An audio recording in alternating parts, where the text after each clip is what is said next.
কি গো কি দিয়ে খাচ্ছ আজকে? আলু পটল। আলু পটল আর কি? আলু দিয়ে পটল দিয়ে এত তেল দিয়েছো কেন? ভালো লাগবে তো খেতে? তেল তেল তোমার তো তেল খাওয়া বারণ, তাও এত তেল তেল খাও? হ্যাঁ ওই দেখো তেল পটল দিয়ে খাচ্ছে চিংড়ি মাছ দিয়ে। হেভি হয়েছে। হেভি হয়েছে? ঝাল ঝাল। খাও তারপরে আবার পরে বলবা গ্যাসের লঙ্কাটা ব্যথা। বলবো। হুম হেভি হয়েছে।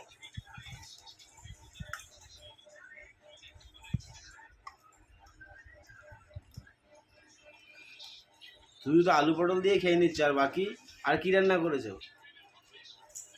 ডাল করেছি, সর্ষে বাটা দিয়ে লতি করেছি, লাউ চিংড়ি, কিন্তু আমি এখন আলু পটল দিয়ে খাবো। আচ্ছা, লাউ চিংড়িও করেছো না? এই